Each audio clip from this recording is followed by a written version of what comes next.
This is Dr. Laura Cannon. She is a clinical assistant professor right here at the University of Texas. She earned both her Doctor of Pharmacy and a Master in Public Health in 2016 from the University of Kentucky. She specializes in hematology oncology. She currently practices in a variety of cancer types, including thoracic, gynecologic, gastrointestinal, and hematologic. That's a lot on a plate. She teaches a pharmacotherapy course, and she also teaches a lot of electives. You do strictly just here now, right? Okay. Her research interests areas include communication preferences related to patient education, student perceptions of oncology, and end-of-life palliative care issues and topics. I know she's written several articles on grief. That's how I know of her. Please welcome Dr. Laura Cannon. Thank you so much. And I have my mic, so I can take that though. Perfect. You guys are like my pharmacy students. You sit in the back. Just kidding. Welcome to Austin. If this is here, how many of you are from out of town? Is anyone from here? Maybe I should have asked it the opposite way. No? Okay, well, I hope you get to enjoy. I apologize for the weather, although this is better than a lot of heat. So it's a trade-off. When it rains, at least it's humid, but we get a little bit cooler weather. I know it's our Lunch and Learn session, and you guys just started sessions today. Is that right? Okay, I like to be interactive, so I included Kahoot in case no one wants to speak up, but I also like talking back and forth, so I want to give you permission to, if I ask a question, answer it out. If it's wrong, that's okay. We're learning, and we're learning each other. And so to get started, if you could pull out your phone and scan the QR code. And I'm going to ask you a poll. So what pharmacy setting do you currently work in? I want to get to know you a little bit. Can we go back? Yeah, you sure can. Let's do our poll. What pharmacy setting do you currently work in? Community, hospital or infusion, specialty, or other?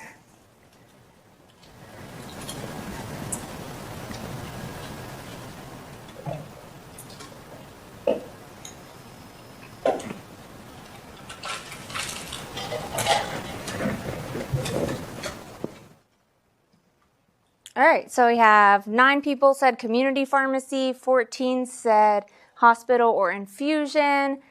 Specialty, we had 9, and 5 are other. What are my others? Who wants to tell me what do you do? Education, great. Anyone else? Retail.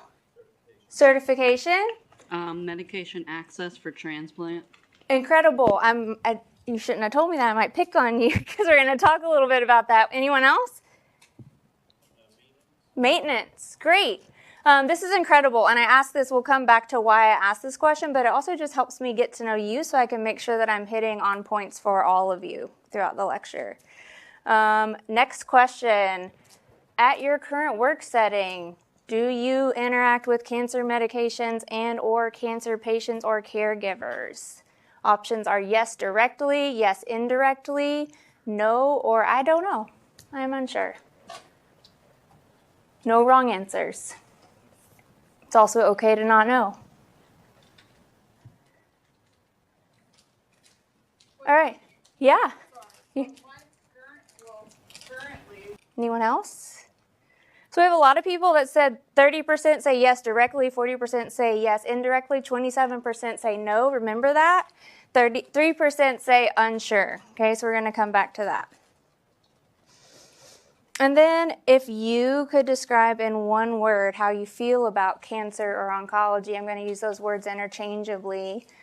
What is it? What do you feel? Type your answer for me. We're going to make a word cloud here.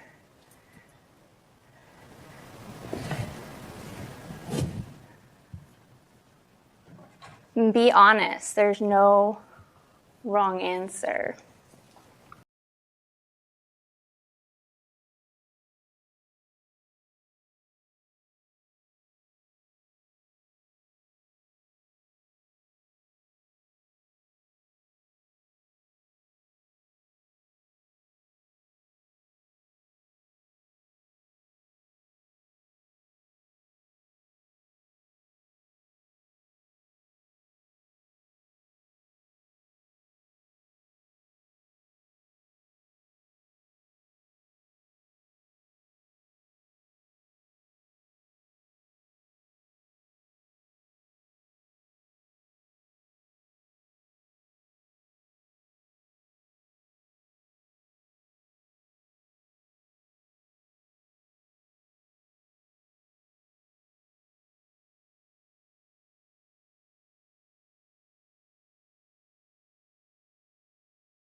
treatments work in different ways, resulting in differences in side effect profile, instructions, and handling. Okay, great. Objective number 2, we're going to outline key considerations and the importance of supportive care meds for patients undergoing cancer treatment. So oncology supportive care, it's a huge topic. Okay, so for the people that say maybe you work indirectly or you're unsure if you work with cancer patients or caregivers, my guess is you do, right, in this category. Supportive care covers so many different topics. I've just chosen a few to talk with you about today as an example. But it's basically the prevention and management of those side effects that we just talked about from the different types of therapy. In oncology supportive care, we're looking at improving quality of life of the patient, also of the caregiver. There's actually a lot of data to show that a cancer diagnosis has significant impact on caregivers as well, and not just on patients. And so we need to extend not just taking care of the patient, but also helping the caregiver, making things a little bit easier for them. So it's always important to recognize. Oncology supportive care also helps patients achieve the maximum benefit of cancer treatment. So a good supportive care regimen allows patients to stay on track for their treatment, right? If they have side effects that are managed or prevented, then they're likely to get chemo in that regular cycle. If their side effects are unchecked or not prevented, then they might have delays in their treatment cycle, right? And so supportive care really balances also the efficacy of the cancer treatment. Okay, so today we're going to talk about 3 areas: cancer pain, nausea and vomiting, and infection prevention. There's a lot more. There's cardiotoxicity, there's hair loss, right? There's so many things that can happen, but these are the 3 that I'm going to focus on because I think they're the most commonly seen maybe in your settings. So pain, cancer pain, it's often related to maybe how it's diagnosed. So, right, we do bone marrow biopsies, we do regular biopsies. So sometimes patients are in pain just from the diagnostic procedure, and that would be classified as acute pain. Treatment can sometimes be painful, especially if you think about like surgery and radiation, right? Those can especially be painful for the patients. And then the cancer itself is often causing a lot of pain, whether that's acute, it's a new diagnosis, or chronic pain. Sometimes it's in the bone, it's spread to certain areas. It can be extremely painful. Okay, and the way that we treat cancer pain, we typically look at ratings. So if we classify it as mild, you might give things like NSAIDs or acetaminophen. If you classify it as moderate or severe, that's when you typically add on a short-acting opioid, okay? And then you might also see on top of that, especially for that chronic pain, long-acting opioids, and then like a breakthrough with a short-acting opioid, okay? I'm going to be very honest. In the clinic, we don't typically schedule acetaminophen or NSAIDs for our cancer patients. Does anyone have an idea as to why we might not do that? Anyone? I know with my own husband, the chance of a fever after treatment was really high. Yes. So they kind of just told him to grin and bear it for 24 hours to make sure. Yeah. So the biggest risk, that's spot on, because the biggest risk that we think about with chemo was those low white counts, and that causes potential for increased risk of infection, right? We think about our immune system maybe being suppressed and not the ability to fight off infections is not as easy as maybe someone that's not getting cancer-related therapy. So if I tell a patient to just take acetaminophen every 6 hours, I might be hiding their only sign at letting me know that they have an infection, which is a fever.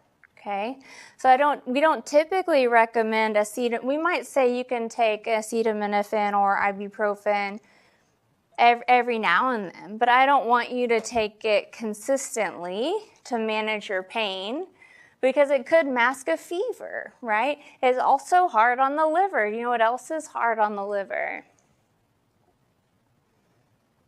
Cancer therapy might be, right? Not all. Every agent is different. Cancer therapy might be hard on the liver. You know what else could be hard on the liver? The cancer, right? A lot of cancer spreads to the liver, and so they might already have a baseline like liver impairment related to the cancer itself. And so we typically see, that is why we see a lot of patients jump to short-acting opioids in the cancer population very quickly. And when people are on opioids, then what happens? Tolerance. So then we have really high doses. And I talk about that with you all because I think, I've been in the community setting. I know it can be hard. I know it can be hard to manage some of this in the community setting, but I want to make it just make you aware of the needs of cancer patients when it comes to pain medications, just because that can be an access issue, especially with those higher doses.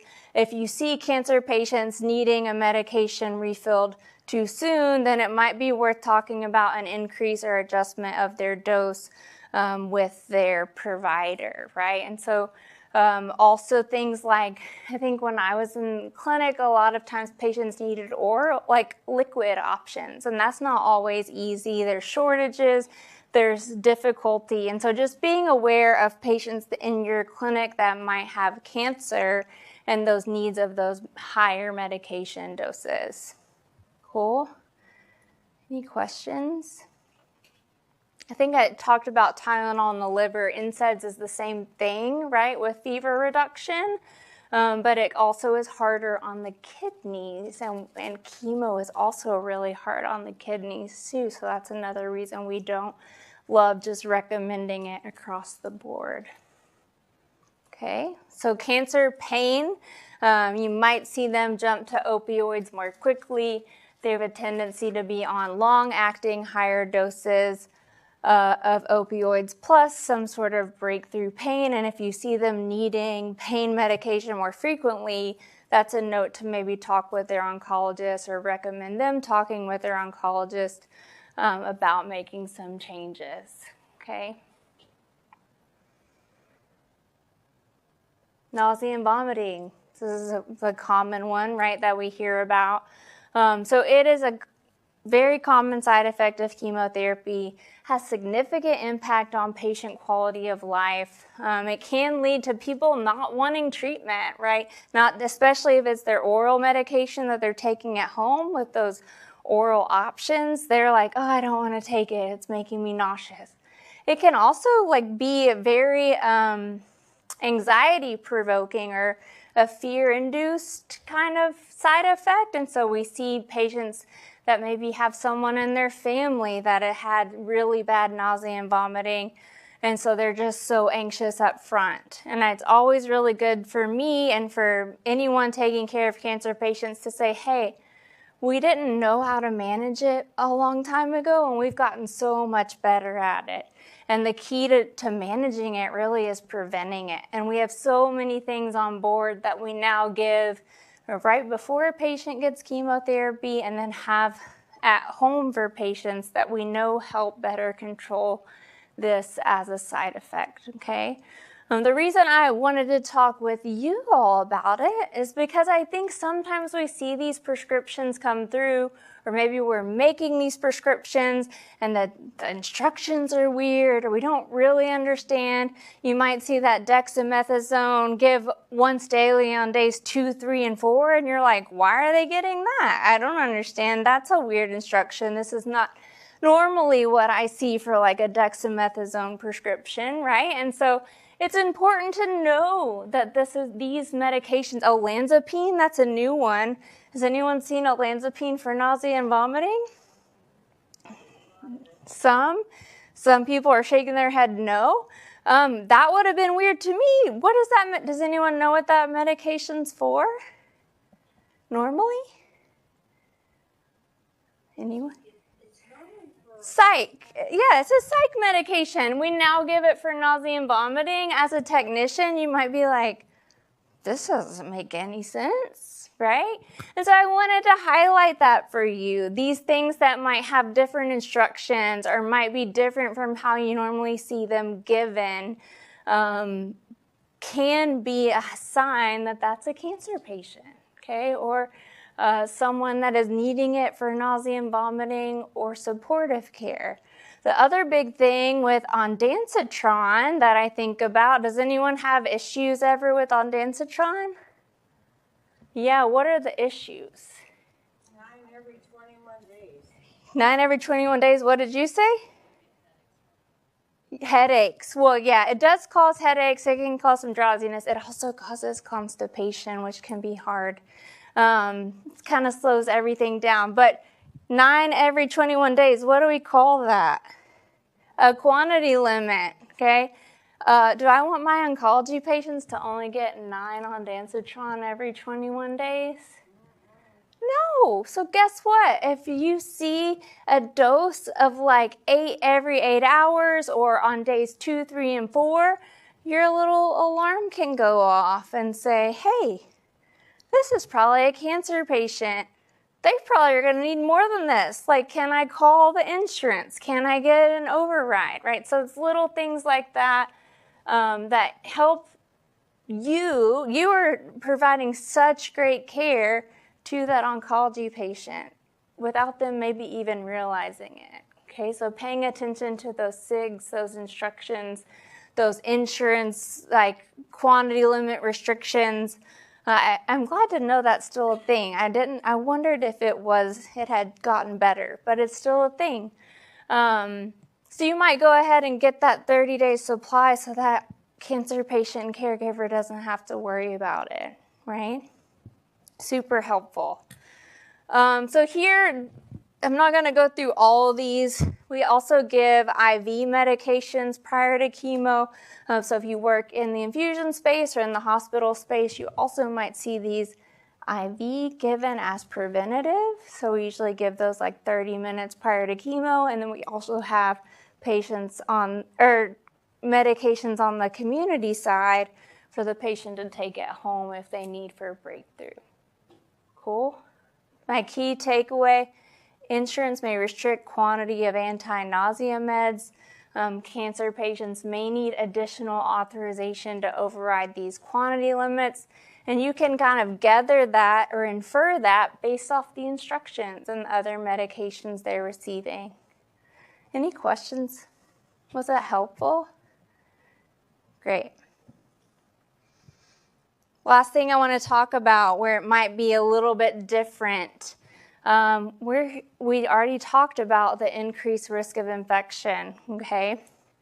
And in order to help prevent that, sometimes we actually give what we call like medication, like prophylaxis, antimicrobial prophylaxis. And this helps to prevent cancer-related infection and help the patient stay on track for their chemotherapy and their schedule, okay? Excuse me, I'm like, haven't lectured in a bit. It's summer, so I'm struggling today. This is often our blood cancer patients. You don't necessarily need to know that, but when we think about cancer, we think of like solid tumors, like breast, ovarian, lung, and then we think about like blood tumors or hematologic tumors, leukemia, lymphoma, right? They're a little different in the way that we treat them, and oftentimes our hematologic cancers are the ones where we see more use of this like antimicrobial prophylaxis because their risk of neutropenia or that low white count is more, okay? The reason I want to bring this up is because these are all meds, minus the last one, these top 4 meds we commonly see, right? Typically to treat an infection, right? We see these all the time, whether it's for like a pneumonia or a fungal infection or a UTI or whatever. But in the setting of cancer patients, the instructions are usually really different. Again, you see levofloxacin until neutropenia resolves. So you're probably like, well, what day's supply do I put for that? How many days is that? Like, how many days of therapy? How do I know when neutropenia resolves? How do I know how to submit that for a claim? And so knowing these and knowing kind of like the idea that they're being used for cancer infection prevention also is an indicator to you, like, this is a cancer patient. Let me make sure when I'm checking them out or talking with them that they have everything else that they need. If there's anything else I can do to be helpful, it kind of just clues you in that you're caring for someone that's actively going through possibly the most stressful situation in their life currently, right? And helps you a little have a better understanding, be a little more empathetic, and also have an understanding of why they're getting something. So levofloxacin we give to prevent bacterial infections, right? Fluconazole, obviously, we're giving to prevent fungal infections. And then acyclovir usually is continued throughout all of chemotherapy to prevent viral infections. And then we also may prophylax against PJP, and that's typically with sulfamethoxazole trimethoprim. The other medication you might see is filgrastim. Has anyone seen that? Yes? Who wants to shout out what it's for if you know? Yep, it raises your white blood cell count. And so it is an injection that we give subcutaneously. And if patients have that longer duration of neutropenia, the fancy word for low white blood cell count, they might get prescribed this medication. Now, the issue is it usually requires a prior authorization, and the doctor wants you to start it like yesterday, right? And so it tends to be something that's urgent, and technicians play such a huge role in that transitions of care and access to care for patients, okay? So that medication is something you might see come quickly, and you might have people calling you and on you about it, about helping either get that prior authorization or get it ordered or dispensed, and it might not be something that is normally on hand. So the pearl here is similar to nausea and vomiting, is that the prescription directions or instructions may be confusing for the day's supply determination. Being familiar with these common instructions for prevention of infections can be helpful for patient education and also for you to understand kind of the patient you're taking care of and what they might be currently going through. Cool. Any questions? You also might be confused when patients want refill. You're like, why do you want a refill on your levofloxacin, right? So when it's taken for prevention, it makes sense to get refills versus you don't want another patient just treating their own infections like randomly, right? Any questions? Additional supportive care. Diarrhea we see commonly, so we actually recommend Imodium, over-the-counter loperamide, usually 4 milligrams after the first loose stool, followed by 2 milligrams every 2 to 4 hours. You don't need to remember that. I think just know that for cancer diarrhea specifically, sometimes we prescribe it in this way, or we tell patients to take it in this way, which differs from what the instructions are on the back of the box. Yeah? I'm from Illinois. Mm-hmm. The state of Illinois regulates how much loperamide. Really? As When did that start? It's not, and you know what I mean? It's not like you're doing like Sudafed, Yeah. but pharmacists and pharmacist technicians have to monitor people buying more than 2 boxes. I had no idea. And so we see people who will come in and try to buy 7 or 8 boxes, type of a thing. That makes sense. So then we have to trigger to the pharmacist to say, we need to find out if this is a cancer patient, because they would be using large quantities. Correct. That's such a good. Is anyone else's state do that? I had no idea. I learned something new. When did that go into effect? Oh, for us, it's been the last 4 years now. Wow. Okay. 2 years? What's the? Because before anything else, they were. Yeah. Yeah. Procedures, it causes a high. In high doses, it could cause a high. Yeah. Separate Yeah. Yeah, it can. Typically not in our cancer patients because it's actually excreted in the stool. And so if people are still having diarrhea, it's not likely that would occur because it's getting it's obviously not doing its job. But yes, I have seen articles about that. And thank you for letting me know because I had no idea that it was now being regulated, but I'm also so glad that you have a flag to check for cancer. That makes my heart happy. They have a flag because cancer patients, we typically do give it a lot higher than what's recommended on the box. If we find out they're a cancer patient, we try to talk to the doctor about switching that to a Prescription. Yeah, I was going to say. because it saves them money. Yeah, and sometimes you'll see doctors write a prescription for it. Back in the day, when I worked in a pharmacy, we would just pull it from it wasn't necessarily cheaper to get it filled. We would just pull it from the shelves and have it there. But that's good information. Good to know. If it's a prescription, if it's an over-the-counter, it's not. Okay, good to know. Yes. The option for cancer patients is also to have a prescription sent in from their prescriber that can be covered under their FSA or HSA. And yes, I'm so sorry. I will try. I've tried to repeat most of the questions, but I will keep trying to repeat. Thank you for that. Any other? Yes. Not in this way. I think in my head it makes sense. So in the colonoscopy setting, you're taking a whole jar of it. Yeah. So I think that. Yeah, so it may be different. I haven't heard of it being an issue in the cancer setting because it's usually just a capful. We're just doing one capful twice a day or once a day. But that's super interesting, and I'm happy to look into that. But yeah, I haven't heard of that. I'm so sorry that happened. But yeah, and it is in a lot of things. So constipation, we typically do recommend polyethylene glycol. We had a question in the audience asking if I've heard of reactions to polyethylene glycol. I haven't in the cancer setting, and I will say that as I am in the cancer setting, I'm getting less and less familiar with things in the other settings.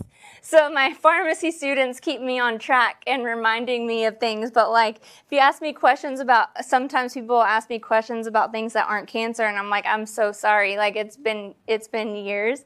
But I haven't heard of reactions in the cancer setting. We typically recommend just a capful once to twice a day to kind of stay on top of constipation. A lot of our nausea meds, a lot of our opioids, right? All of those things, and even the chemo or the cancer treatment can cause constipation. And so we tell patients to try to stay on top of it, but also patients can experience both diarrhea and constipation in the setting of a cycle, so it can vary back and forth. And for rashes or dry skin, we typically recommend fragrance-free lotion, fragrance-free soaps, things that might be irritating to the skin, and even starting that before anything happens as a prophylactic or preventative measure. If you do happen to field a cancer patient question, make sure you're always discussing that with your pharmacist and instructing patients to report their side effects to their oncologist. However, I think it's just helpful for you to know the information, right? To be able to talk with them about it and ask questions back, relay that information appropriately, and just be more educated about oncology and care for oncology patients as a whole. Cool? So summary here, prevention and management of adverse effects improves patient treatment, adherence, and quality of life. The medication instructions commonly prescribed may differ for cancer patients from non-cancer patients in your settings, and always instruct the patients to report their side effects to their healthcare team. Okay, true or false, quick. False. That is the correct answer. So prevention is key. Staying on top ahead of pain, staying ahead of nausea and vomiting is key. So sometimes patients are like, well, I don't have pain, or I'm not nauseous, I don't want to take that, right? But it's an important education point that it's easier to prevent than it is to treat. Sometimes once it's already there, it can be hard to work backwards. Okay, last one really quick is we've kind of talked about your role this whole time, but we're just going to talk about it maybe in a little bit of a different way. So I had the list of like infusion or hospital pharmacy, specialty pharmacy, and community pharmacy. The important thing here is you might have different roles, right? Some of you in the infusion or hospital or oncology compounding area, you might be directly acting or interacting with those medications. You might be doing like IV sterile compounding for hazardous drugs. You have a huge role to play in inventory management. Like I mentioned, a lot of these medications really expensive, right? So we want to make sure we're minimizing waste. We want to make sure that we are kind of optimizing the way that it's dosed so that we don't have a lot of things left over. You might have a role in your hospital or infusion pharmacy setting and helping maintain those USP 800 policies and procedures, or training people on USP 800, right? And in the specialty pharmacy, you might actually be dispensing those oral anti-cancer medications. You might be helping patients with access and copay assistance, or helping with like REMS or limited distribution medications, right? And you also are probably helping manage that inventory. So again, those medications can be really expensive, especially navigating like brand versus generic and copay assistance. In the community pharmacy, you're probably more likely dispensing supportive care meds. Maybe you don't realize they're medications for a cancer patient or a caregiver. You also there are some anti-cancer medications in the community pharmacy that aren't necessarily only limited to specialty pharmacies, so that's also a possibility.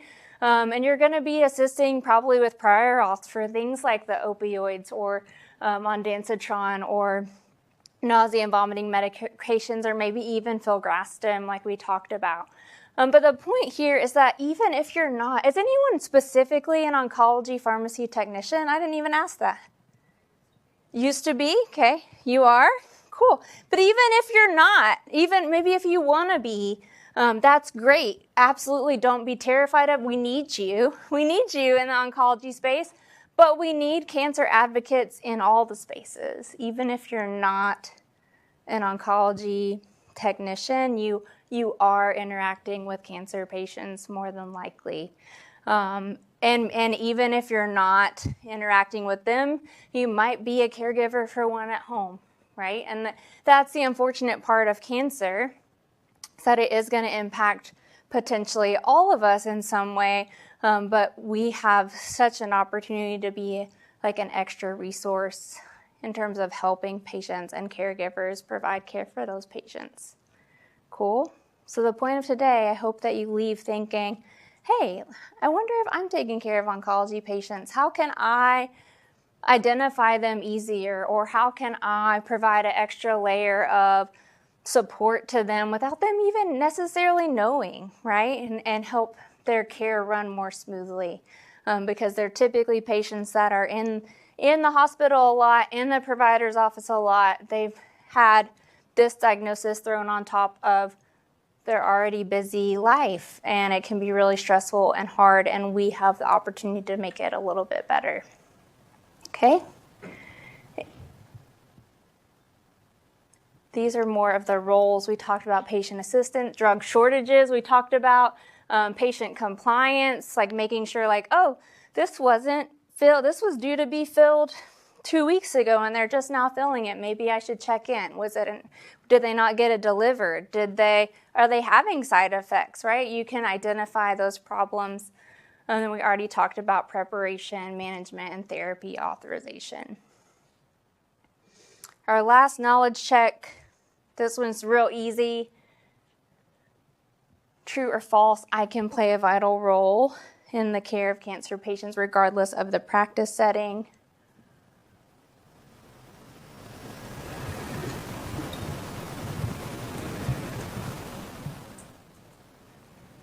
Hopefully, true. Someone said false. I was almost happy, almost 100% happy. True, you absolutely can. I hope you feel empowered no matter your practice area. You are vital to cancer patient care. Technicians that alternated between, we had a satellite pharmacy in the like an infusion center on the chemotherapy and cancer floor. So there were like 4 technicians that rotated up there on a weekend. I only had one. It was me and a tech. And I swear that if she made my job so much easier. She was incredible. Like, I owe so much success to her and her role and her knowledge of the things that she was doing. So they're vital to our field. We couldn't do it without you. Great question. Anyone else? Things that people learned, new treatments, diversity of treatments, proactive support strategies, so much. Great, I love that. Olanzapine for nausea, every department is important. It's easier to manage everything before it's present. I appreciate you guys. I thank you for your discussion as well. And happy to answer any other questions.